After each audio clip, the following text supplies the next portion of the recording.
Okay, so 28 we said 4 and 7, and then 4 breaks down to 2 times 2. And 36, 4, 9. 4 is 2 times 2, 9 is 3 times 3. So with 28 we have 2 times 2 times 7. With 36 we have 2 times 2 times 2 times 3 times 3. Okay, so they each have a 2 in common. They each have another 2 in common. And then that would be it. There's no 7 here, and then 28 doesn't have any other multiples. So what is 2 times 2? 4. So our greatest common factor would be 4. Okay, so 28 and 42. So we do our factor tree for 42. 6 and 7. And 6 breaks down to 2 and 3.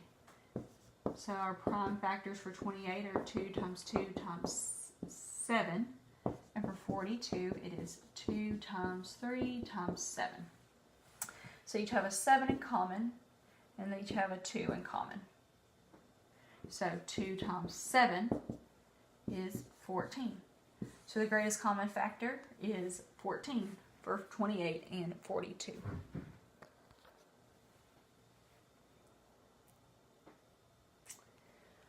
Okay, and 24 and 42. So I'm going to leave that up there. 24. So we have 4 and 6, 2 and 2, 2 and 3. So 24 breaks down to 2 times 2 times 2 times 3. Okay, so common factors.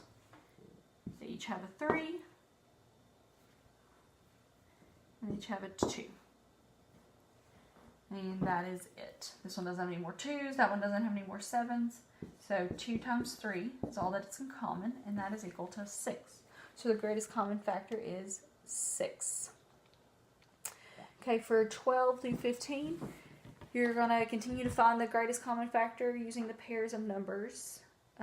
Use whatever method you prefer. So these are...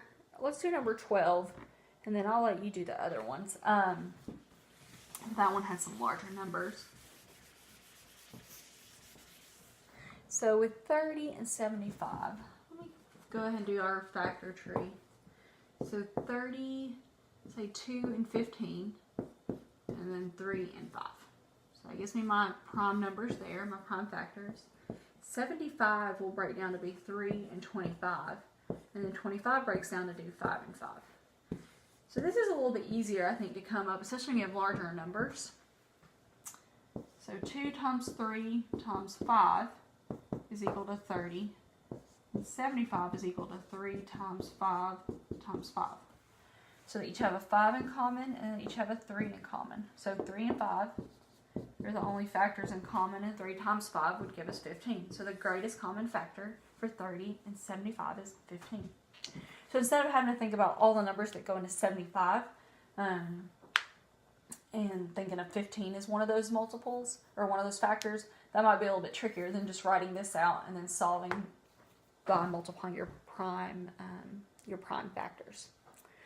Okay, so I'm going to send this out in the email, but our homework for the week is a little different this week, so make sure you pay attention to that. I am going to email everybody and update the syllabus, or this is different from the syllabus. So your homework is lesson 21, and I want you to go ahead and do page B. I know we don't normally do B for homework, but I want us to do that just to get lots of practice on least common multiples. That's all I want you to do on 21, 21B. And then on 22, I want you to do 22B to get more practice with greatest common factor. And then for your review, I want you to do 22D, E, and F. So you'll have a lot of review ones in there. There are some over decimals and percents. And actually, I should probably make a video of that too.